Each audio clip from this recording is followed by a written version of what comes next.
Bismillahirrahmanirrahim. Assalamualaikum warahmatullahi wabarakatuh. Perkenalkan, nama saya Rifki Febrianto. Di sini saya akan mempresentasikan hasil kajian dari kedua jurnal yang telah saya upload sebelumnya mengenai pemodelan hidrologi dan kualitas air menggunakan SWOT. Langsung saja, pengembangan SWOT dan antarmuka. SWOT adalah simulator daerah aliran sungai yang semi terdistribusi dan terus-menerus yang beroperasi pada langkah waktu harian. Ini dikembangkan untuk menilai dampak pengelolaan dan iklim pada persediaan air, sedimen, dan hasil kimia pertanian di daerah aliran sungai dan lembah sungai yang lebih besar. Model ini berbasis semi-fisik dan memungkinkan simulasi tingkat detail spasial yang tinggi dengan membagi das menjadi sejumlah besar subdas. Komponen utama SWOT meliputi hidrologi, cuaca, erosi, pertumbuhan tanaman, nutrisi, pestisida, pengelolaan lahan, dan jalur sungai. Program ini dilengkapi dengan antarmuka di ArcView-GIS untuk definisi fitur dan penyimpanan hidrologi terpisah, serta organisasi dan memanipulasi data spasial dan tabular terkait. Deskripsi teoritis SWOT. Komponen utama model SWOT ini adalah iklim, hidrologi, suhu dan karakteristik tanah, pertumbuhan tanaman, unsur hara, pestisida, patogen dan bakteri, dan penggunaan lahan. Dalam SWOT, DAS dibagi menjadi beberapa subdas yang kemudian dibagi lagi ke dalam unit respon hidrologi atau Hydrologic Response Unit (HRU) yang memiliki karakteristik penggunaan lahan, pengelolaannya, dan tanah yang homogen. Di sini akan saya jelaskan sedikit. Jadi, untuk iklim, SWOT menggunakan data dari stasiun yang terdekat dengan sentroid di setiap subcekungan. Aliran yang dihitung, hasil sedimen, dan muatan nutrisi yang diperoleh untuk setiap subcekungan kemudian dialihkan menjadi sistem sungai. Rute saluran disimulasikan menggunakan variabel penyimpanan atau metode Muskingum. Air di setiap HRU di SWOT disimpan dalam 4 volume penyimpanan, tanah, akuifer dangkal, dan akuifer dalam. Limpasan permukaan dari curah hujan harian diperkirakan menggunakan metode kurva SCS yang dimodifikasi yang memperkirakan jumlah limpasan berdasarkan penggunaan lahan setempat, jenis tanah, dan kondisi kelembapan sebelumnya. Prediksi puncak limpasan didasarkan pada modifikasi formula rasional. Waktu konsentrasi das diperkirakan menggunakan rumus Manning dengan mempertimbangkan aliran darat dan alur. Kemudian profil tanah dibagi lagi menjadi beberapa lapisan yang mendukung proses air tanah termasuk infiltrasi, evaporasi, serapan tanaman, aliran lateral, dan perkolasi ke lapisan bawah.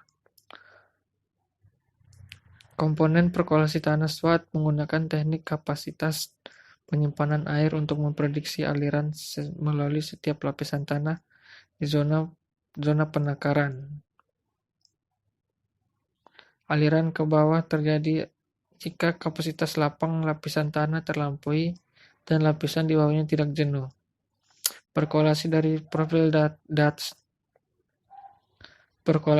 profil dasar tanah mengisi kembali akuifer dangkal.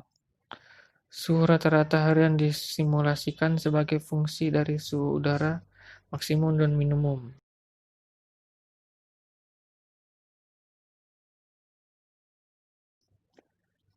Baik, kita lanjut.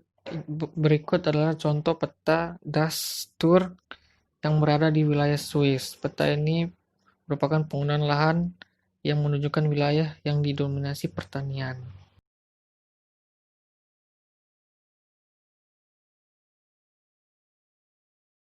Berikutnya, dalam proyek saat ini, SWOT digabungkan dengan program optimisasi SUVI 2. Berikut adalah grafik ilustrasi hubungan antara ketidakpastian parameter dan ketidakpastian prediksi.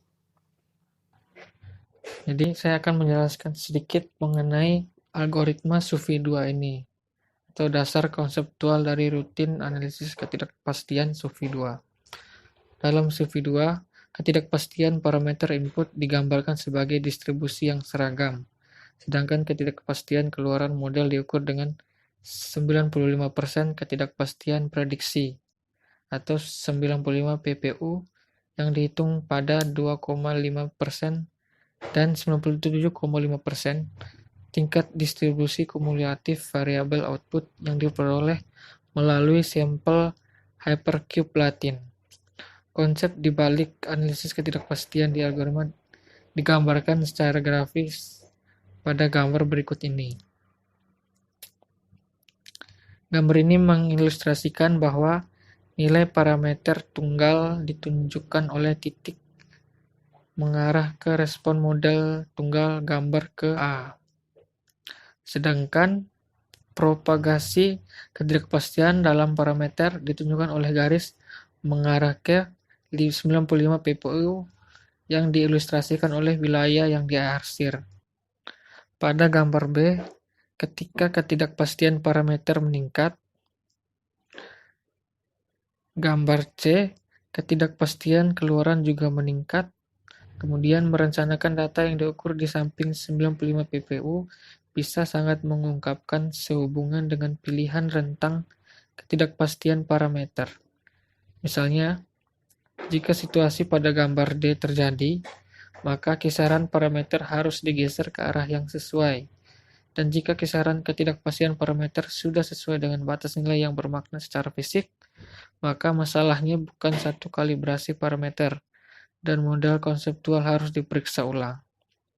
SUVI 2 dimulai dengan mengasumsi ketidakpastian parameter yang besar, sehingga data yang diukur awalnya termasuk dalam 95 PPU, kemudian dikurangi ketidakpastian secara bertahap sampai dua aturan terpenuhi. Yang pertama, kurung pita 95 PPU sebagai besar pengamatan, dan yang kedua, jarak rata-rata antara bagian kecil pada level 97,5% dan bagian bawah pada level 25,5% dari PPU dari 95 PPU adalah kecil.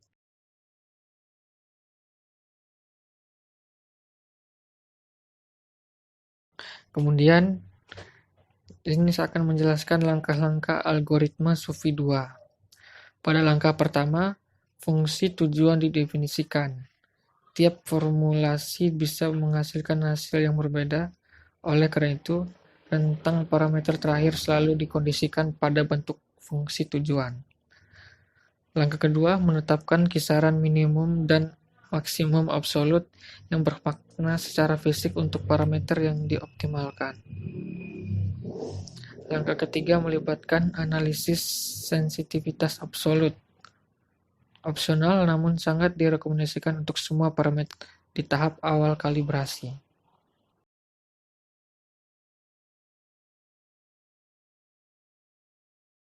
Dan berikut contoh peta SWOT yang sudah dikalibrasi dan sudah dioptimisasi dengan program algoritma SUVI 2. Dastur di negara Swiss ini dengan Subasins yang digambarkan SWOT, model elevasi digital, jaringan sungai, dan stasiun meteorologi.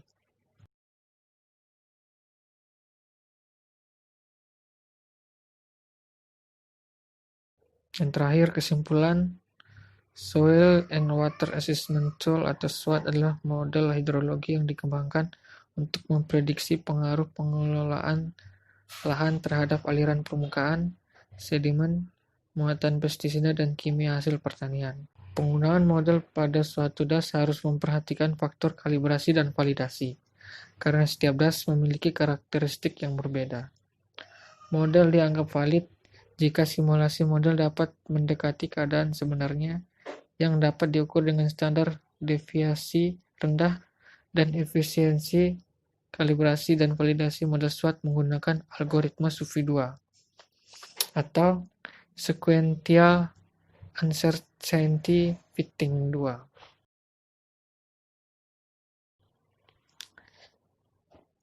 Baik, sekian dan terima kasih.